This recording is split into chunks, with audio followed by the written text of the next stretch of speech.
ایک وقت تھا جب حکمران اس کے اشاروں پر ناچتے تھے، پھر وقت نے اسے بے بسی کی تصویر بنا دیا۔ 25 اکتوبر 2020 کا دن تھا۔ ڈاکٹر نے مریض کا بازو سیدھا کیا اور مایوسی سے سر ہلا دیا۔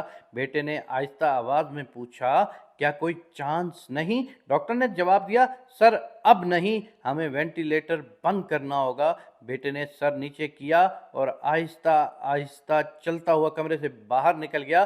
مریض مئی 2014 سے کومے میں تھا۔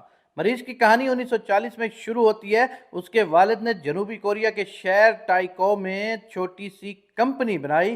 کوریائی زبان میں 3 ستاروں کو سامسنگ کہتے ہیں۔ قدیم روایات کے مطابق اکٹھے طلوع ہونے والے 3 ستارے کبھی غروب نہیں ہوتے۔ والد لی ہونگ چنگ نے خوش شگونی کے لیے کمپنی کا نام سامسنگ رکھ دیا۔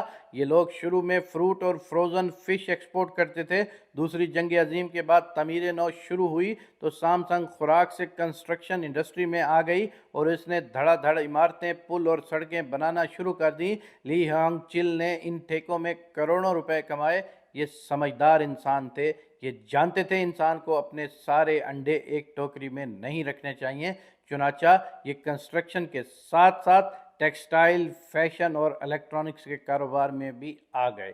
گروپ بڑا ہوتا چلا گیا، لیکن ہی لی بیونگ چل کے تیسرے بیٹے تھے۔ یہ کنزیند اور لابالی مزاج کے لڑکے تھے۔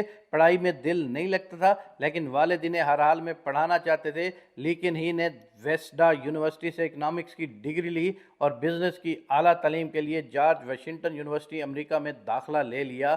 جارج واشنگٹن کا دور لی کی زندگی کا فضول اور ناقابل بیاں زمانہ تھا۔ یہ اپنی ڈگری تک مکمل نہ کر سکے۔ والد نے انہیں واپس بلا لیا اور کنسٹرکشن اور ٹریڈنگ کے کام میں لگا دیا۔ یہ گرتے پڑتے یہ کام کرتے رہے۔ والد ان کی کارکردگی سے مطمئن نہیں تھے۔ ان کا خیال تھا کہ یہ پوری کمپنی کو ڈبو دیں گے۔ والد 1987 میں انتقال کر گئے اور لی کو مجبوراً کمپنی سنبھالنا پڑ گئی۔ کمپنی اس وقت 34 مختلف شعبوں میں کام کر رہی تھی۔ لی کے لیے اگلے 5 سال بہت مشکل تھے۔ یہ ایک دفتر سے دوسرے دفتر اور دوسرے سے تیسرے کی طرف دوڑتے رہتے تھے، یہاں تک کہ 1993 آ گیا۔ لی کو اچانک محسوس ہوا، ہم بہت زیادہ مصنوعات بنا رہے ہیں جس کی وجہ سے ہم کوالٹی میں مار کھا رہے ہیں، جبکہ ہمارے حریف صرف ایک کام کرتے ہیں اور ان کی مصنوعات کو کوالٹی کو سامسنگ سے بہت بہتر سمجھا جاتا ہے۔ لی کو محسوس ہوا کہ ہم نے اگر اپنے حریفوں کو کوالٹی میں مار نہ دی تو ہم پٹ جائیں گے۔ چنانچہ اس نے ایک دن اپنے تمام ایگزیکٹو کو جمع کیا اور ان سے کہا، ہم آج سے اپنی بیوی اور بچوں کے علاوہ سب کچھ بدل رہے ہیں۔ تم لوگ نقصان کی پرواہ نہ کرو، ہم اگر فٹ پاتھ پر بھی آ جائیں تو بھی کوئی مسئلہ نہیں، آپ بس صرف اور صرف کوالٹی پر توجہ دیں۔ ہماری پروڈکٹس ہر صورت مارکیٹ میں نمبر 1 ہونی چاہیے۔ سامسنگ کے لوگوں کو گارنٹی ہونا چاہیے۔ یہ میجر شفٹنگ تھی۔ کمپنی کی انتظامیہ نے انہیں سمجھانے کی کوشش کی، لیکن وہ ڈٹے رہے۔ وہ ہر قسم کا نقصان برداشت کرنے کے لیے بھی تیار تھے۔ ایگزیکٹو نے ہار مان لی اور تعداد کی بجائے معیار پر چلے گئے۔ شروع کے سال بہت مشکل سے کمپنی کے گودام کباڑ خانہ بن گئے۔ مارکیٹ میں سامسنگ کا انبار لگ گیا۔ لوگ اس کے سائن بورڈ کے قریب سے بھی نہیں گزرتے تھے۔ ڈسٹریبیوٹر تک بھاگ گئے، مگر یہ پیچھے نہ ہٹے۔ 1995 میں ایک طرف کمپنی کا بیڑا غرق ہو گیا اور دوسری طرف لی کن ہی پر ہی جنوبی کوریا کے صدر روتائے وو کو $30 ملین رشوت دینے کا الزام لگ گیا۔ یہ تفتیش انکوائریاں اور عدالتی مقدمات کا سامنا بھی کرتے رہے اور دور مشکل تھا، مگر اس دور نے انہیں پگھلا کر کندن بنا دیا۔ یہ نکھرتے چلے گئے۔ سامسنگ اس دوران ٹیلی ویژن کی انڈسٹری میں آ گیا اور اس کا ٹی وی دیکھتے ہی دیکھتے مارکیٹ لیڈر بن گیا، اور یہ چند ماہ میں ہی پیداوار، معیار اور فروخت میں سونی کو بہت پیچھے چھوڑ گیا۔ یوں کمپنی 2006 میں اعلیٰ معیار کا گارنٹی کارڈ بن گئی۔ یہ ہر گھر تک پہنچ گئی۔ لی کن ہی نے 1998 میں اسمارٹ فون کا یونٹ بھی لگا لیا۔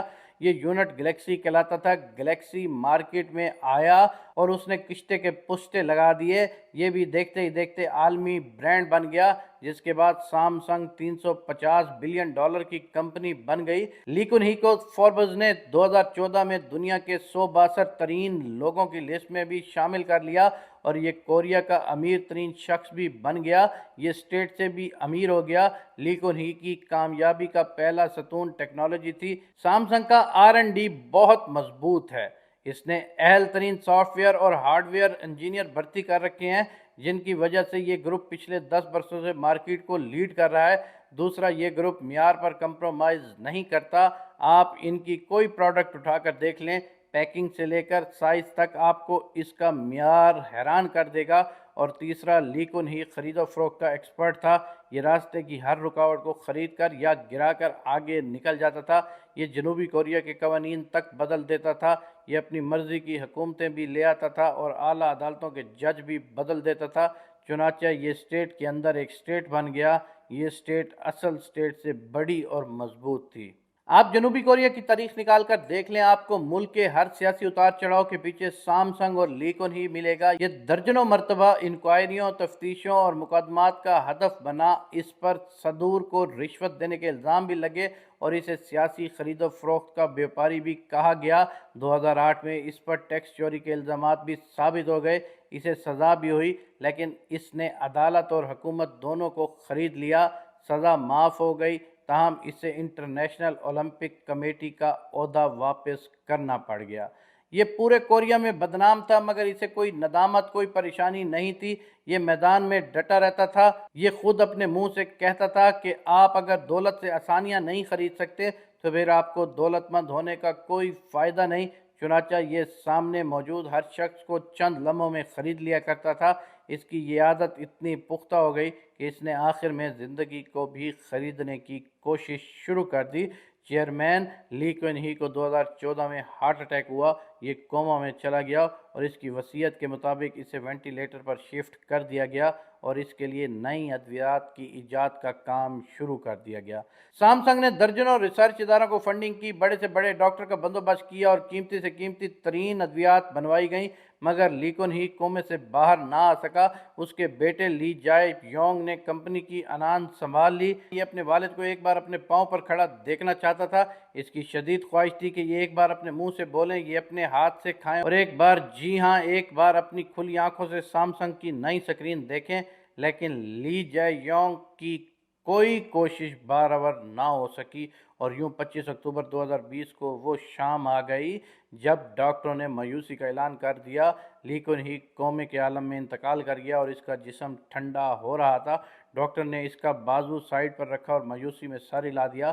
سیمسنگ کا مالک مر چکا تھا، لیکن مرنے کے باوجود اس کے اکاؤنٹ میں $20 بلین تھے اور یہ $350 بلین کی کمپنی کا مالک تھا۔ مگر $350 بلین کی کمپنی اور $20 بلین کے اکاؤنٹس موت کا مقابلہ نہ کر سکے۔ مسافر 6 سال کی طویل نیند کے بعد اگلے سفر پر روانہ ہو گیا۔